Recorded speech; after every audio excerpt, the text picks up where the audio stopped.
बिन मां की बहू।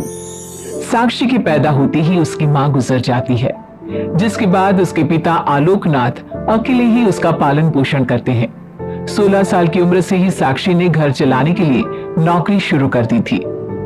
बेटी से बढ़कर एक बेटी की तरह वो अपने पिता को कंधे से कंधा मिलाकर काम में हाथ बटाती रहती है। साक्षी, मेरे होते हुए तुझे नौकरी करने की कोई जरूरत नहीं है। तेरे हर शौक पूरे करने के लिए मैं अभी जिंदा हूँ। और आपकी शौक का क्या पापा? आपके भी तो कुछ शौक होंगे ना, मुझे वही सब पूरे करने हैं। मेरे शौक का क्या बेटा, मैं तो बूढ़ा हो चुका हूँ। मेरे शौक तो तेरी माँ के साथ ही कब के मर चुके हैं। अब तो सिर्फ एक ही सपना है मेरा कि जल्दी से किसी अच्छे लड़के को देखकर तेरी शादी करा दूं। क्या पापा, आपकी हर बात मेरी शादी पर आकर ही क्यों अटक जाती है? अगर मैं चली गई तो आपका ख्याल कौन रखेगा? इसलिए मैं आपको छोड़कर कहीं नहीं जाऊंगी। अरे बेटा, एक ना एक दिन हर लड़के को जाना ही पड़ता है, तुझे भी जाना तो होगा ही। अपने पिता की बातों से निराश होकर साक्षी अपने रूम में चली जाती है। पिता से दूर होने के ख्याल से ही वो फूट फूट कर रोने लगती है। कुछ दिनों के बाद, आलोकनाथ जी, हमारी नजर में एक लड़का है। उसके पास बंगला, कार, सब कुछ है। सुना है करोड़पति लोग है वो। आप कहे तो आपकी बेटी के लिए बात करूं? अरे लेकिन हमारे इतने बड़े परिवार में अपनी बेटी ब्याहने की हैसियत नहीं है। उन सब की चिंता मत कीजिए। उन लोगों को दहेज वगैरह कुछ नहीं चाहिए। वो लोग तो सिर्फ अपने परिवार के लिए गुणी और संस्कारों से परिपूर्ण बहू चाहते हैं। अगर ऐसी बात है तो आप उन लोगों से मेरी बेटी के बारे में बात कीजिए।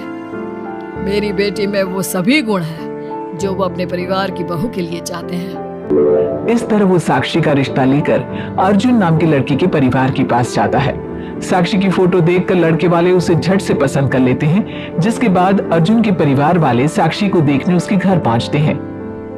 आलोकनाथ जी, हमें तो आपकी लड़की फोटो में ही पसंद आ गई और फिर भाई साहब ने आपकी लड़की की तारीफ भी बहुत की है।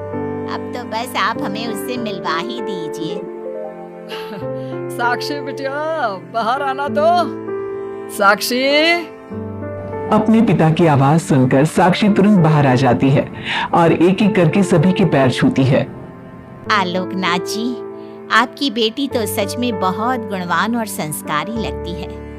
बिटिया, क्या क्या शौक है तुम्हारे? पापा, और अपनी जरूरतें पूरी करने के अलावा मेरे और कोई शौक नहीं है। आपने अपनी लड़की को सच में बहुत अच्छे संस्कार दिए हैं भाई साहब। इसे अपने घर की बहू बनाना तो हमारे लिए सौभाग्य की बात होगी। इस तरह सबकी राजी खुशी से अर्जुन और साक्षी की शादी भी हो जाती है। साक्षी की सास उसे एक माँ का भरपूर प्यार देती है और कभी उसे मायके की कमी महसूस नहीं होने देती। साक्षी बेटा, तू आराम कर। सुबह से घर के काम पर लगी है, थक गई होगी अब बिटिया। नहीं माँ, मैं ठीक हूँ, आप चिंता मत कीजिए। मैंने कहा ना, अपने रूम में जाकर आराम कर। अरे काम की टेंशन मत ले। अपनी सास की जिद के आगे हार मानकर साक्षी अपने रूम में चली जाती है। थोड़ी देर बाद उसका पति भी वहां पहुंच जाता है। साक्षी, तुमने मेरी रेड कलर की फाइल देखी क्या?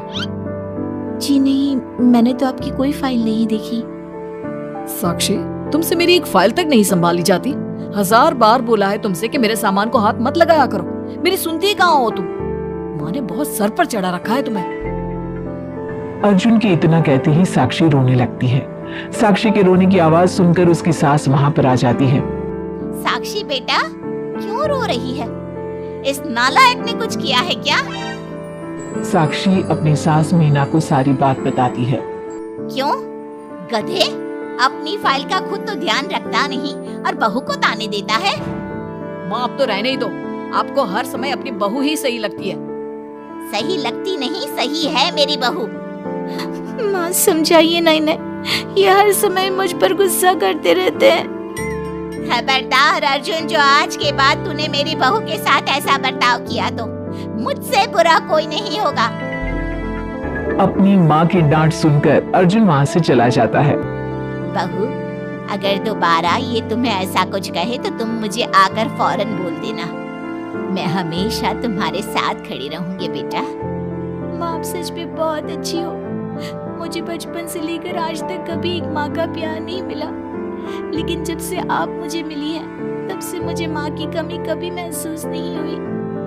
अरे पगली, मैं भी तो तेरी माँ ही हूँ, और मेरे होते हुए अब तुझे कभी अपनी माँ की कमी महसूस नहीं होगी। एक दिन साक्षी, अब मैं तंग आ चुका हूँ तुमसे। भगवान के लिए मुझसे दूर रहा करो। अब मुझे ना चिढ़ होने लगी है तुमसे। अर्जुन, ये क्या तरीका है अपनी पत्नी से बात करने का? माँ प्लीज, अब रोज रोज इसकी पैरवी करने मत आया कीजिए। अरे क्या हुआ, सुबह सुबह तमाशा क्यों लगा रखा है? पापा, आपको पता है, इस साक्षी की वजह से मेरा लैपटॉप खराब हो गया है। ऑफिस का पूरा डाटा इसी में था, और देखिए ना, इसने उसमें चाय गिरा दी। अब मैं अपने बॉस को क्या जवाब दूंगा? माँ मेरा यकीन कीजिए, मैंने जानबूझकर चाय नहीं गिराई। मैं तो इन्हें दे रही थी चाय, लेकिन इन्होंने ही ठीक से नहीं पकड़ी। अच्छा, तब इसमें भी मेरी ही गलती है। वाह साक्षी वाह। अर्जुन, तू बहू पर इतना क्यों भड़क रहा है? अब जो हो गया सो हो गया। सुन लेना ऑफिस में थोड़ी सी डांट।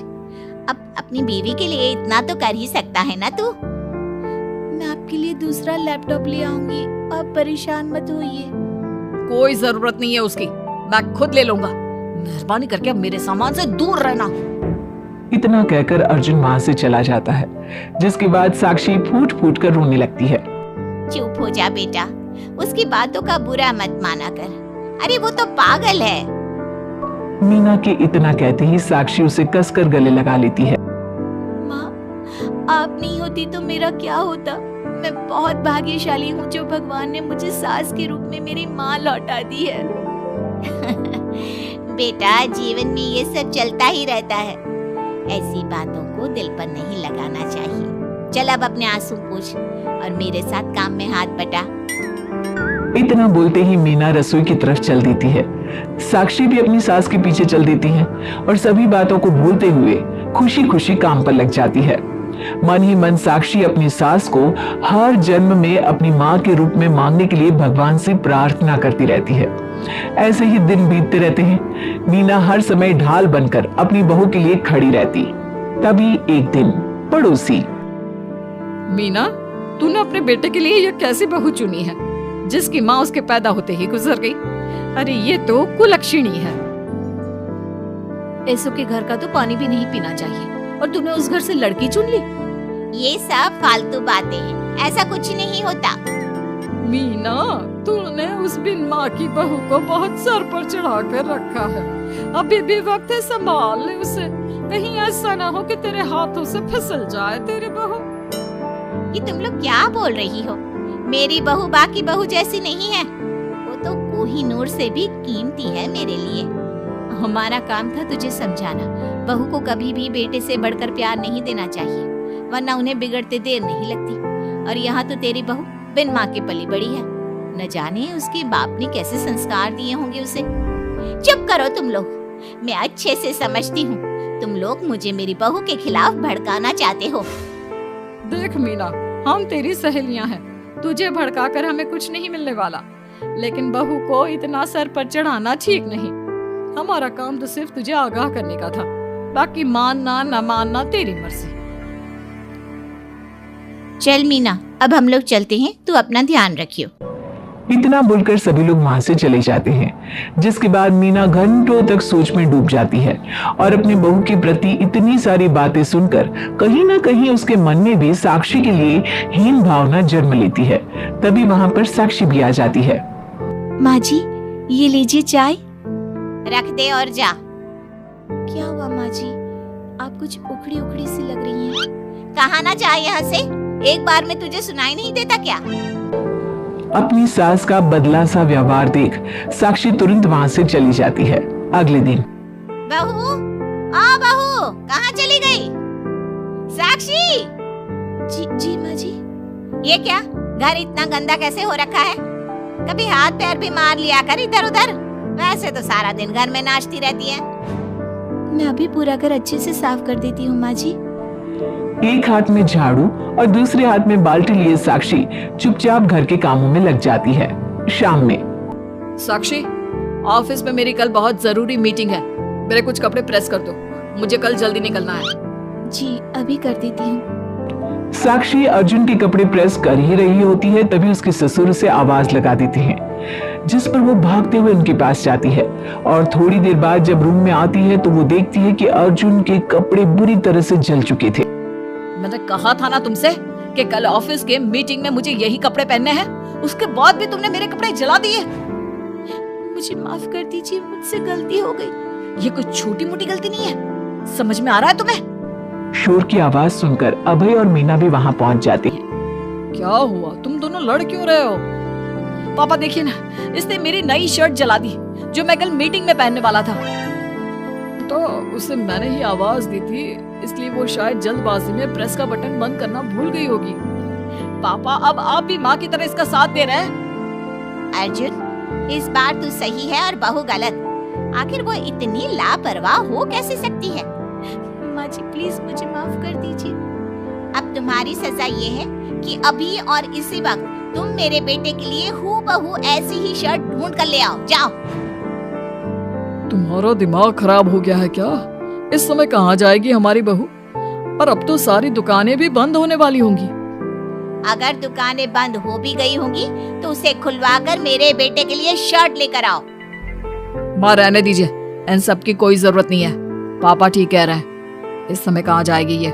मैं कोई दूसरा शर्ट पहन लेता हूँ। मैंने जो कह दिया सो कह दिया। अब गलती इसने की है तो सुधारना भी इसे ही पड़ेगा। जाकर शर्ट लेकर आओ। मीना की बातें सुनकर साक्षी रोते हुए वहां से चली जाती है और रात के 10 बजे तक पति के लिए दुकानों पर जाकर कपड़े ढूंढती रहती है। थक हार कर करीब 12 बजे साक्षी कपड़े लेकर घर पहुंचती है। अर्जुन की ऑफिस के मीटिंग के लिए तुम्हें हूबहू वैसे ही कपड़े मिले या नहीं? ये रहे कपड़े मम्मी जी। साक्षी अपनी सास को कपड़े देकर जा ही रही थी कि मीना उसके हाथ में चोट देखती है। ये चोट कैसे लगी तुझे? पता नहीं, जल्दबाजी में शायद किसी चीज से लग गई होगी। इतनी बड़ी हो गई हो, अब अपना ध्यान रखना कब सीखोगी? आप तो जानती ही हैं माँ, मैं बिन माँ की पली बड़ी हूँ। माँ के ना होने के कारण मेरे सर पर इतनी जिम्मेदारियां थी जिन्हें निभाते निभाते मैं खुद का ख्याल रखना ही भूल गई। लेकिन आप जानती हैं माँ, मुझे अब भगवान से कोई गिले शिकवे नहीं है, क्योंकि भले ही उन्होंने मुझसे एक माँ छीनी है, लेकिन उन्होंने आपको मुझे दिया है और अब आप ही मेरी माँ हैं। इतना कहकर साक्षी मां से चली जाती है। साक्षी की बातों को सुनकर मीना को भी अपने कहे और अपनी गलतियों पर पछतावा होने लगता है, इसलिए वो बिना खाए पिए ही सो जाती है। अगले दिन माँ जी, कल का सारा खाना तो ऐसे ही पड़ा है, आपने अच्छे से खाना नहीं खाया था क्या? मुझे भूख नहीं थी कल। साक्षी अपनी सास के दर्द को समझ जाती है और उसका हाथ पकड़ते हुए कहती है, चलिए माँ जी, मैंने आपके लिए आपकी फेवरेट छोले भटूरे बनाए हैं। आपने कल रात से कुछ नहीं खाया था ना, इसलिए सुबह उठते ही मैंने पहले आपके लिए खाना बनाया है। खाना तो तूने भी नहीं खाया होगा ना, चल जाकर पहले तू खा ले। माँ जी, क्या हम साथ बैठकर खाना नहीं खा सकते प्लीज? बहुत दिन हो गए हैं। साक्षी के इस तरह बोलने से मीना का दिल पिघल जाता है और वो मान जाती है। साक्षी मीना के लिए खाना लगाती है, जिसका पहला निवाला मीना अपनी बहू को खिलाती है। मुझे माफ कर दे बेटा, मैं जानती हूँ पिछले कुछ दिनों से मैंने तुझे बहुत चोट पहुँचाई है, हो सके तो मुझे माफ कर देना। नहीं नहीं माँ जी, आपका पूरा हक है मुझे डांटने का। मुझे आपकी किसी भी बात का कभी बुरा नहीं लगा। अपनी सहेलियों की बातों में आकर मैंने अपने दिल में तेरे लिए नफरत पाल ली थी, लेकिन कल जब तुझे रोते बिलखते देखा तो मेरी ममता फिर से लौट आई। मुझे माफ कर दे बेटा, मैं एक अच्छी सास नहीं बन सकी। किसने कहा आपसे कि आप अच्छी सास नहीं हैं? आप तो वर्ल्ड की बेस्ट सास हो, और सच कहूं उससे भी बढ़कर बेस्ट बेस्ट बेस्ट बेस्ट मेरी माँ हो आप। इतना कहकर साक्षी अपनी सास को गले लगा लेती है और उसके बाद दोनों पहले की ही तरह हंसी खुशी साथ रहने लगते हैं।